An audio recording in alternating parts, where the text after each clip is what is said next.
우리가 세상을 살아갈 때 때때로 위험하고 또 힘겨운 일이 될 것을 알면서도 그 일을 맡게 되고 그 책임을 맡게 될 때 독이 든 잔을 받는다 또는 독배를 든다라고 하는 표현을 사용합니다.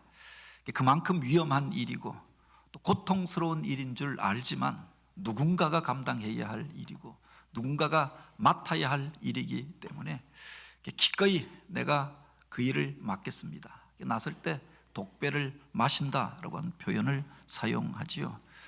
진리를 위하여서 독배를 받았던 사람으로 유명한 이가 바로 소크라테스입니다. 그가 아테네의 청년들에게 지혜를 가르치고 진리에 대하여 증거합니다. 이것을 못마땅하게 여겼던 당대의 정치인들이 그를 비난하고 모함하여서 자기들이 믿는 신을 그가 배반하였다라고 하는 이유, 그리고 청년들을 그들의 정신을 타락시켰다라고 하는 이유로 고발하지요. 그래서 아고라에서 그가 재판을 받게 되었던 것 아닙니까? 처음에 그들이 그를 고발하였던 것은 그의 입을 닫게 하고 그에게 수치를 가져다 주고 그 도시에서 그를 쫓아내고자 하는 목적이 있었습니다. 그런데 그 자리에서 소크라테스가 그 이야기를 하죠. 당대에 정치하는 사람들, 그 권력을 가지고 있는 사람들 속에 있는 허위의식에 대하여서 통렬하게 비판합니다. 법과 정의를 이야기하면서도 사실은 돈벌이를 위하여서 자기 권력을 사용하고 정의를 이야기하면서도 사실은 진리나 이상이나 또는 진실과는 관심이 없고 오로지 자기 자신만을 위하여서 한 영혼을 희생시키는 그들을 향하여 통렬하게 비판합니다. 그런데 이것이 계기가 되어져서 그 자리에서 재판역을 맞았던 사람들, 아테네의 귀족들이 그를 향하여서 앙심을 품고 그를 죽이라라고 하는 판결을 내리게 되지요.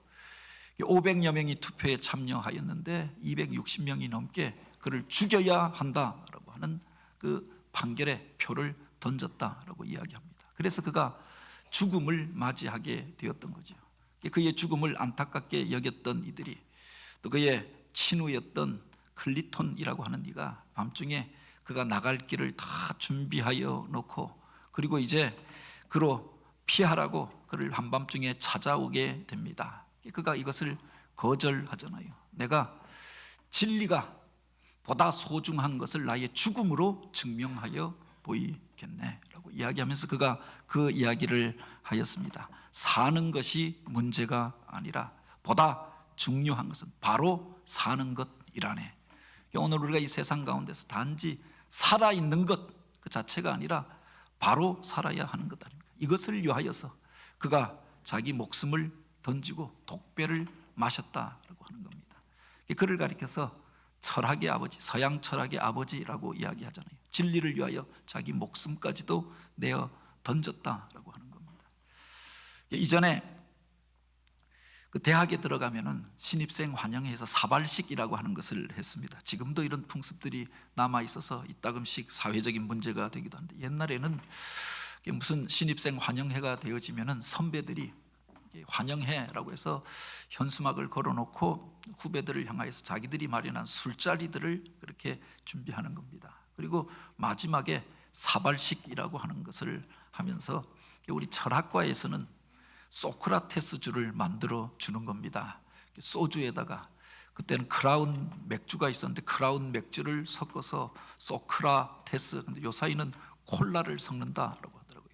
소크라테스 주라고 하는 것을 사발로 만들어서 선배들이 지나가면서 여기다가 자기의 자취를 남깁니다. 어떤 사람은 손을 담그고 젓는 이도 있고 어떤 이는 침을 뱉는 이도 있고 어떤 이는 그때 양말을 벗어서 여기다 담궜다가 짜서 주는 이들도 있고 그리고 신입생들에게 나와서 이걸 마시라고 하는 겁니다. 한 명씩 나아가서 마시면 박수를 쳐주고 이제 철학도가 된 것을 축하하라 안아주고 그리고 환영해 주는 겁니다. 한 명씩 받아 마시는데 점점 순서가 다가오고 있는 겁니다. 이게 어떻게 할 것인가? 믿는 자임을 밝히고 못 먹겠다고 해야 하는가? 마음속에서 갈등이 일어나고 요동이 일어나는 순간 제 옆에까지 왔습니다. 근데 제 친구가 일어나더니 그 잔을 집어 던져버린 겁니다. 쏟아버리고 던져버린 겁니다. 그리고 믿는 자임을 밝히고 내가 이것을 마셔야 철학과에 들어간다라고, 내가 학문의 길을 포기하겠다, 그리고는 뛰쳐나가 버린 겁니다. 그러면서 그 상황이 종료되고 제 앞에서 그게 딱 끝나버렸던 그런 기억이 있습니다. 오늘 우리라고 하면 어떻게 할 것인가? 때때로 어떤 잔은 우리가 내 믿음과 나 신앙의 원칙들을 지키기 위하여서 받지 말아야 할 잔, 던져버려야 할 잔, 깨뜨려 버려야 할 잔도 있습니다. 근데 어떤 경우에는 오늘 우리가 받아야만 하는 잔이 있더라라고 하는 겁니다. 물론 그 내용물에 따라서 차이가 나기도 하겠습니다만 그 잔이 우리에게 가져다 주는 의미가 무엇인가에 따라서 차이가 나게 되겠지요. 내 자신의 기쁨을 위하여서, 즐거움을 위하여서, 쾌락을 위하여서, 성공을 위하여서 그 잔을 받는 것이 아니라 바로 우리 주님께서 기뻐하시는 그 일을 위하여, 사명을 위하여서 오늘 우리가 그 잔을 받을 수 있다라고 하면 그의 선택을 가리켜서 그리스도인의 선택이라고 우리 주님께서도 기뻐하시지 않겠습니까?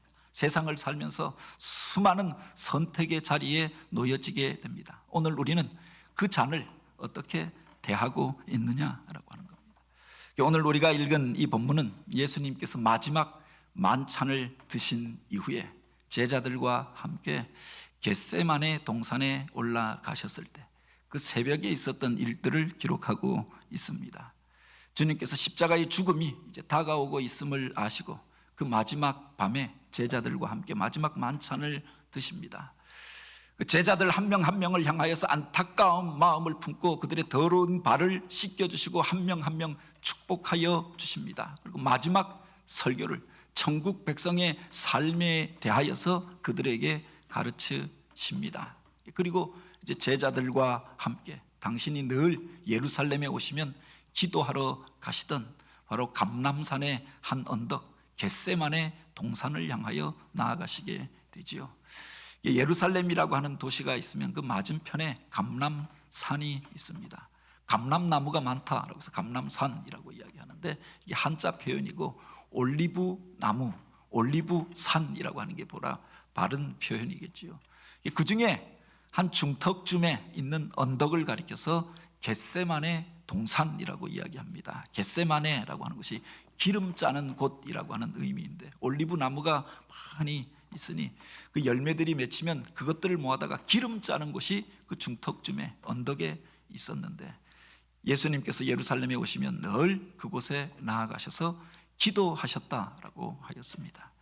그날 저녁에 이미 가룟 유다가 마지막 만찬 자리에서 일어나서 나가시는 것을 보시고 주님께서 안타까움으로 제자들을 향하여 기도하십니다. 그리고 그들을 이끌고 이 겟세마네 동산을 향하여 올라가셨던 것 아닙니까? 그 시간에 유다는 이제 나아가서 예수님의 제자들이 한자리에 다 모여 있고 그 자리에 있는 것들을 바로 대제사장에게 제보하기 위하여서 바로 밀고하기 위하여서 먼저 나갔던 것이 아닙니까?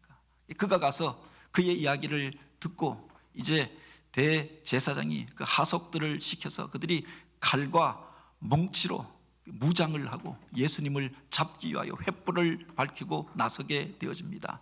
그의 밑에서 부리던 1급 무사들이 그리고 로마 군병들이 함께 합세하여서 예수님과 제자들을 잡으러 나서게 되어지죠. 아마 먼저 예수님이 마지막 만찬을 하시던 마가의 다락방으로 찾아갔던 것 같습니다.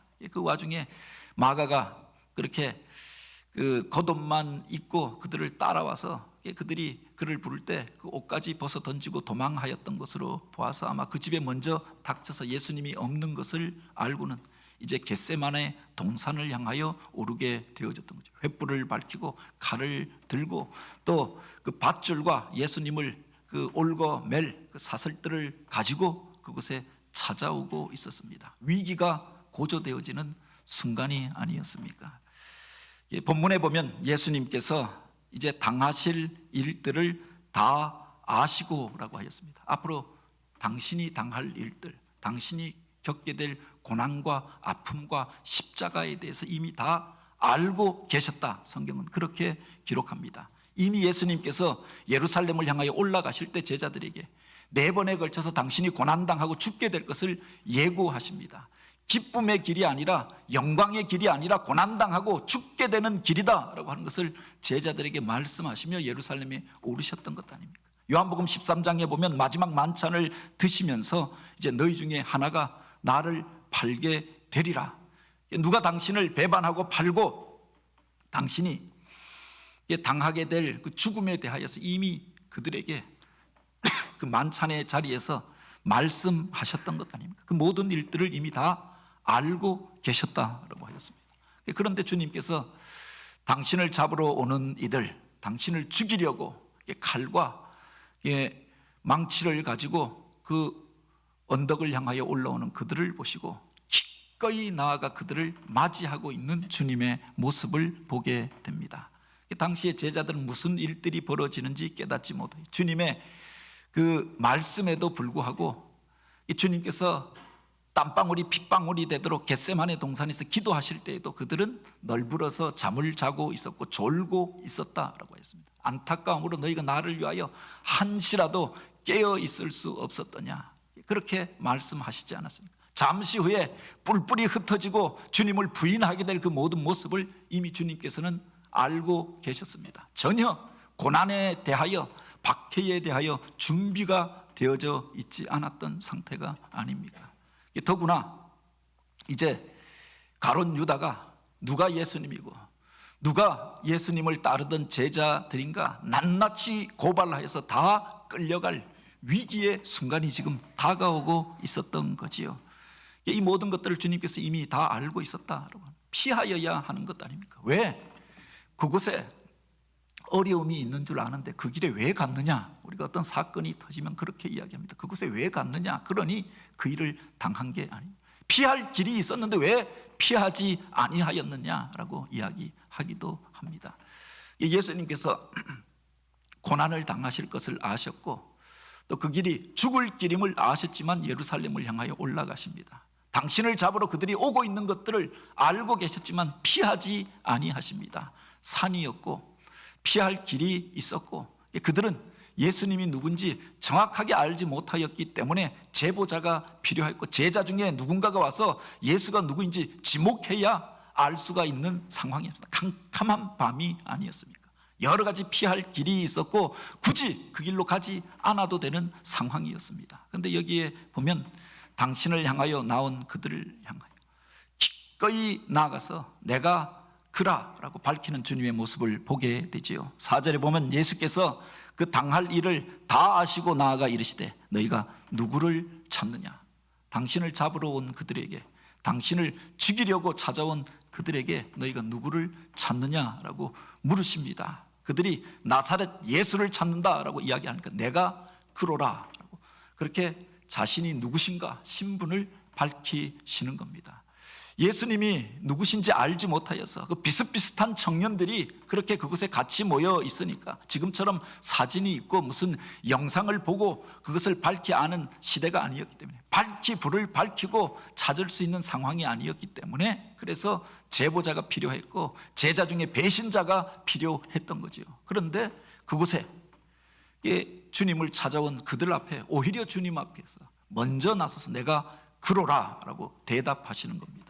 그 권위에 압도되어져서 주님을 잡으러 왔던 이들이 오히려 뒤로 물러서서 땅에 엎드려졌다라고 하였습니다. 그 비범한 모습에 그 권위 있는 말씀에 압도되어져서 그들이 그 앞에서 주저하고 뒤로 물러서고 엎드려지는 모습들을 보게 되잖아요. 이미 주님께서 행하셨던 일들을 들었던 사람이 아닙니까? 죽은 자를 살리고 또 귀신을 쫓아내고 바다와 폭풍을 잠잠하게 하셨던 주님, 주님의 놀라운 권세와 그 역사에 대하여서 알고 있었기 때문에 두려움을 가지고 주님 앞에 나왔던 거지요. 주님께서 말씀하실 때 차마 주님 몸에 손을 대지 못하고 뒤로 물러서고 엎드려졌다라고 했습니다. 그들을 향하여 주님께서 다시금 말씀하십니다. 너희가 바로 내가 그라라고 이야기하였다. 다시금 그들을 향하여 누구를 찾느냐라고 물으시고 내가 그라고 이미 대답하였는데 왜 나를 잡지 않는가라고 말씀하십니다. 다만 너희가 찾는 것이 나이니 바로 이 사람들이 가는 것은 용납하라. 그 제자들을 향하여서 피할 길을 내어주시고, 그리고 그들을 향하여서 담대히 나서시는 그 주님의 모습을 보게 되어지지요. 우리가 생각할 때 제자들이 주님께서 잡혀가실 때 그냥 한순간에 잠자다가 일어나서 다 도망간 것이다 라고 생각하는데, 사실은 성경 구절을 보면은 베드로가 그들이 오는 것들을 보고 칼을 빼어서 대항하려고 싸우려 했던 것을, 실제로 그들 가운데서 칼을 휘두르는 일들이 있었던 것을 기록하고 있잖아요. 대제사장의 그 종이었던 말고라고 하는 사람이 귀가 잘려지는 일도 있었다라고 합니다. 주님께서 이것을 만류하십니다. 그리고 그들을 향하여서 베드로를 통하여 이렇게 말씀하시죠. 칼을 칼집에 꽂으라. 아버지께서 주신 잔을 내가 마시지 아니하겠느냐. 왜 주님께서 그렇게 하셨느냐라고 하는 겁니다. 당신 앞에 그들을 제압할 수 있는 놀라운 권위와 능력을 가지고 있었습니다. 당신이 원하신다라고 하면은 바로 천군 천사라도 불러서 그들을 제압할 수 있는 권위와 능력을 가지신 분이 아니었습니다. 이미 충분히 피할 기회도 있었습니다. 피하지 아니하시고 그들 앞에 나서시는 주님의 모습을 보게 되어지죠. 왜 그렇게 하셨는가? 왜 고난을 자초하시고 죽는 길로 걸어가셨는가? 당신을 죽이려 왔던 그들을 향하여서 내가 그라라고 밝히시고 그들을 쫓아갔는가? 사실은 그들이 예수님을 사로잡아가고 묶어서 가고 끌고 간 것이 아니라 주님께서 그들을 따라가시고 그 길을 쫓아갔던 것들을 보게 되어지지요. 사실 주님께서 그렇게 하지 않았다라고 하면 가룟 유다가 더 큰 죄를 저지르게 되었을 것입니다. 마음으로 자기 생각과 다르다라고 해서 주님을 배반할 마음을 품었습니다. 가서 예수님 있는 것을 밀고하고 알려주었습니다. 만약 예수님이 나서지 않았다라고 하면 그가 저가 예수라라고 지목하여서 예수님을 끌고 가게 하지 않았겠습니까? 저들도 예수님을 따르던 제자라 제자들의 그 여러 가지 행적에 대해서 낱낱이 고발하면서 다른 제자들도 고변할 그런 일들이 일어나게 되었을 것입니다. 오히려 이것을 막고자 하였다라고 합니다. 더 큰 악을 행하는 것들을 주님께서 막고자 하였던 거지요. 뿐만 아니라 예수님의 제자들은 혈기왕성한 20대의 젊은이들이었습니다. 베드로는 칼을 가지고 있었다라고 하였습니다. 만약 그곳에서 그들이 주님을 지키겠다라고 칼을 들고 휘두르기 시작했다라고, 그들은 칼제비들이었고 또 칼과 그 뭉치를 가지고 그들을 잡으러 왔던 사람들이 아닙니까? 그 언덕에서 피비린내 나는 싸움과 전쟁이 벌어지게 되어졌을 것입니다. 누군가는 난자되어서 죽고 더 큰 악을 행하고 또 그것으로 인하여서 다른 제자들도 다 그렇게 잡혀가서 고난을 당하고 죽게 되는 일들이 그곳에서 벌어지게 되었을 것입니다. 이 일을 주님께서 막고자 하였던 거죠. 너희가 찾는 이가 내니 다른 이들은 가는 길을 용납하라. 제자들이 피할 수 있도록 나아갈 길을 내어주시고 당신이 그 길로 나아가셨던 주님의 모습을 보게 됩니다. 그것을 그는 아버지께서 주시는 잔이라고 이야기를 하셨던 겁니다. 당신이 지금 고난을 당하고 죽는 것, 그들에게 잡혀가는 것, 배신당하고 억울한 일들을 당하는 것, 이것을 아버지께서 주신 잔이라고 주님께서 말씀하고 있는 거지요. 그 이전에 가룟 유다의 배신이 있었습니다. 그 자리에서 주님께서 먼저 마셔야 하고 대하여야 하였던 잔은 바로 제자의 배신이라고 하는 잔이 아니었습니까? 사랑을 쏟고 그를 초청하여서 사명 가운데 부르시고 하나님 나라의 복음을 전하시고 함께하여 거하며 온갖 정성을 다해서 양육하고 진리를 가르쳤습니다. 그런데 자기 생각과 다르다라고 해서 그가 배반하잖아요. 나아가서 주님을 팔아버립니다. 앞제비가 되어져서 주님을 잡는 자들의 앞제비가 되어져서 바로 주님을 지목하기 위하여 오고 있었던 것 아닙니까? 그를 바라보시는 주님의 마음이 어떠했을까? 사랑하였던 이들을 통하여 배신당하게 될 때 사실 오늘 우리가 당하는 상처, 그 아픔이 더 크지 않습니까? 그냥 모르는 사람이 거리에서 비난하는 게 아닙니다. 사랑하고 귀히 여기고 오늘 우리가 가깝게 여겼던 그 사람이 배반할 때 상처가 더 크잖아요. 그 배반의 잔을 먼저 목도하고 그 앞에 서게 되었다. 뿐만 아니라 주님께서 3년 동안 그들과 함께하면서 훈련하고 같이 생활하였던 제자들, 그들이 주님께서 몇 번에 걸쳐서 당신이 죽게 되고 고난을 당하게 될 것을 말씀하였지만 천연덕스럽게 그 밤에 다 피곤하거든 잠들어 버리지 않았습니까? 너희가 한시라도 나를 위하여 기도할 수 없었더냐? 십자가를 앞에 놓고 안타까움으로 통곡하며 기도하시던 그 밤이었습니다. 근데 다른 제자들은 피곤함으로 다 잠들어 버리고 졸고 있었다라고 하였습니다. 주님께서도 그 잔을 받아들이는 것들을 꺼리끼게 여길 수밖에 없는 그런 상황이었습니다. 그래서 하나님 앞에 통곡하며 아버지여, 만약 할 수만 있으시거든, 할만 하시거든 이 잔을 내게서 지나가게 하옵소서. 기도하셨던 것 아닙니까? 고통의 잔이고 또 당신을 내어주고 죽어야 하는 잔이다 라고 하는 것을 알고 계셨기 때문에 이 잔이 내게서 지나가게 하옵소서 기도하였던 거죠. 그러나 하나님의 거룩하신 뜻이 분명하다라고 그가 깨닫게 되어졌을 때 나의 원대로 마옵시고 아버지 원대로 하옵소서. 하나님 뜻에 순종하며 이제 그 기도의 자리에서 일어나십니다. 모두가 외면하고 잠들어 있던 그 밤 홀로 사명을 앞에 놓고 기도하시던 주님, 그 고독의 잔을 대면하고 그 고통의 잔을 대면하고 그것 때문에 아파하시며 밤새 씨름하셨던 것이다 라고 생각되어집니다. 이제 주님께서 그 잔을 대하시기 위하여 마시기 위하여 그들 앞에 나서게 되잖아요. 내가 그로라 라고 그렇게 말씀하십니다. 아버지께서 내게 주신 잔을 내가 마시지 않겠느냐, 바로 하나님께서 주신 잔이다 라고 합니다. 하나님을 믿고 하나님의 신실하심을 믿고 하나님의 계획하심을 믿고 당신을 맡기며 기꺼이 나서시는 주님의 모습을 보게 되어집니다. 그 속에 죽음의 잔을 받아 드시는 주님의 모습을 보게 되잖아요. 당신이 무슨 죄가 있어서 악한 일들을 행하여서 심판받고 감옥에 가고 재판을 받는 것이 아니었습니다. 바로 당시의 권력자들, 정치인들, 그 중에서도 하나님을 믿는다고 하는 종교인들이 이 일을 주도하였던 것 아닙니까? 비난하고 공격하고 그를 향하여서 이와 같이 죽음으로 몰아갔던 이들이 있었다라고 하는 겁니다. 그 일을 기꺼이 맞이하면서 그 잔을 대하시는 주님의 모습을 보게 됩니다. 단지 정치인들의 음모만이 아니라 오늘 우리들의 죄를 감당하시고 죄가 없으신 그분이 바로 그 고난을 맞이하기 위하여 나서셨던 것 아닙니까? 그가 찔림은 우리의 허물 때문이요 그가 상함은 우리의 죄악 때문이라. 그가 징계를 받음으로 우리가 평화를 누리고 그가 채찍에 맞음으로 우리가 나음을 입었도다 라고 하였습니다. 오늘 우리들의 죄를 담당하기 위하여, 오늘 우리들의 허물과 오늘 우리들의 그 악함으로 인하여서 주님께서 고난당하시고 죽으시는 그 길을 나서게 되었던 것 아닙니까?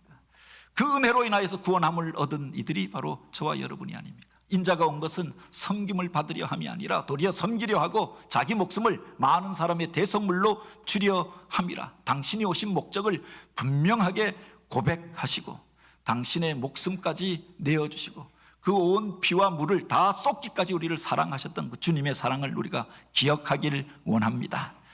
오늘 우리가 주님을 믿노라고 하면서도 오늘 우리는 우리에게 맡겨진 잔을 어떻게 대하고 있습니까?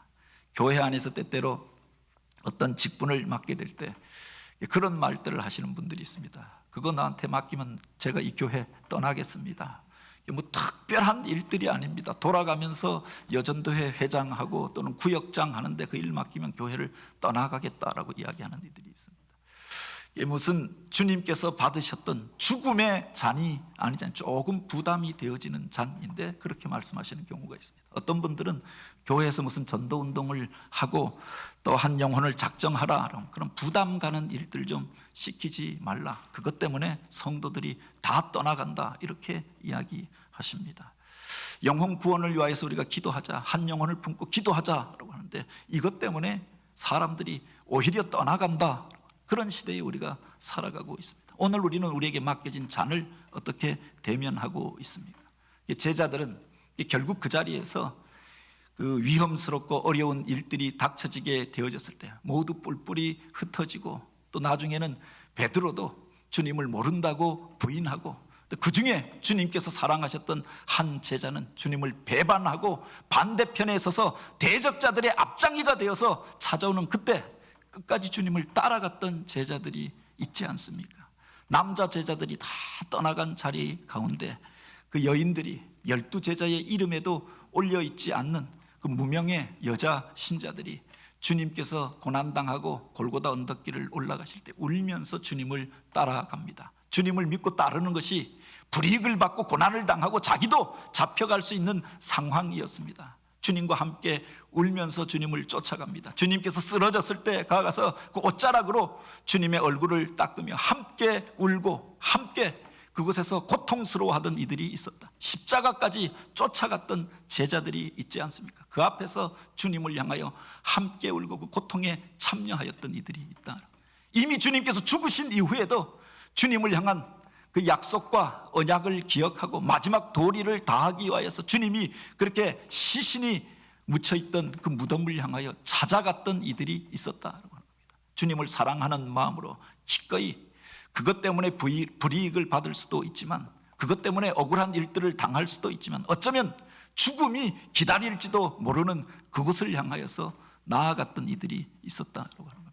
오늘 우리가 본받아야 할 믿음이 바로 여기에 있지 않습니까? 이 어려운 시대 많은 이들이 난처하고 어려운 일들은 피해 가려고 합니다. 곤란한 일들을 당하게 되면 그 자리를 떠나가려고 하지요. 함께 짐을 지는 것이 아니라 서로를 향하여서 부담을 안겨주면서 나에게 불편한 일들이 생길 때 그것 때문에 상처를 받았다고 이야기합니다. 오늘 우리는 어떤 모습으로 주님을 따라가고 있습니까?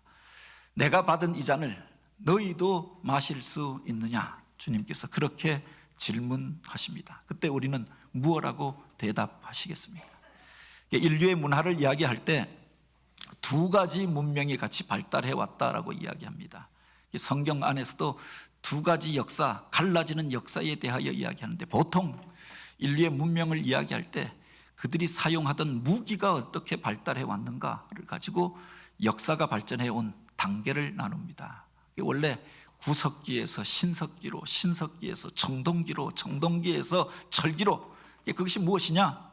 바로 그 무기가 무엇을 사용했느냐, 그걸 가지고 시대를 구분하는 겁니다. 맨 처음에는 그렇게 동물들을 사냥하고 서로 싸움에서 이기기 위하여서 돌을 들어서, 돌을 깨서 그것을 던지고 사용하고 휘두르고 그렇게 때렸습니다. 그러다가 더 날카로운 무기들을 만들게 되잖아요. 더 잘 찌르기 위하여서 돌을 갑니다. 돌을 갈아서 사용하고 그것을 가지고 창을 만들어서 도끼를 만들어서 찢고 찌르게 되어지잖아요. 나중에 그 쇠로 된 것들이 더 날카롭고 더 치명적인 그렇게 피해를 입힐 수 있다라고 하는 것을 알고 청동기가 만들어지고 철기 문명이 만들어지게 됩니다.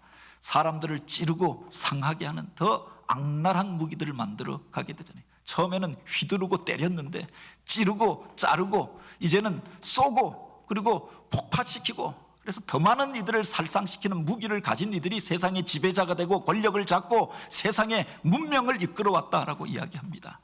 칼의 문화가 있잖아요.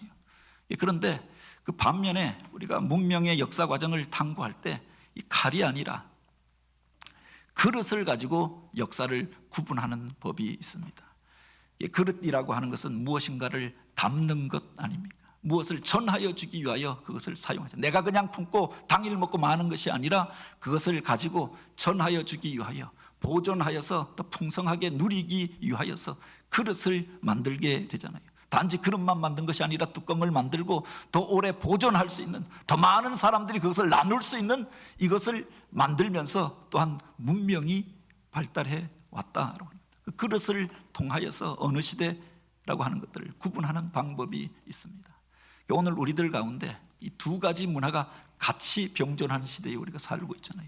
그릇의 문화가 있고 칼의 문화가 있습니다. 찌르고 자르고 죽이는 그런 문화가 고도로 발달되어진 시대에 우리가 살아가고 있습니다. 반면에 오늘 우리들 속에 품고 담고 생명을 전하여 주고 살리는 문화가 있다. 그리스도의 문화는 생명을 살리고 또 구원하는 문화요, 생명을 품고 그들을 일으켜 세우는 문화가 아닙니까? 오늘 우리가 칼의 문화를 쫓아가는 자가 아니라 이 그릇을 담은 자로, 영혼을 품은 자로, 생명을 전하는 자로 우리가 쓰임받게 되기를 원합니다. 한생명 전도 운동은 그 생명을 품는 운동이고 그 생명을 전하여 주는 운동이고 생명을 살리는 운동입니다. 생명을 살리기 위하여 아버지께서 주신 그 잔을 내가 받지 않겠느냐 말씀하셨던 그 주님, 주님의 고백이 오늘 우리의 고백이 되고 우리의 결단이 되길 원합니다.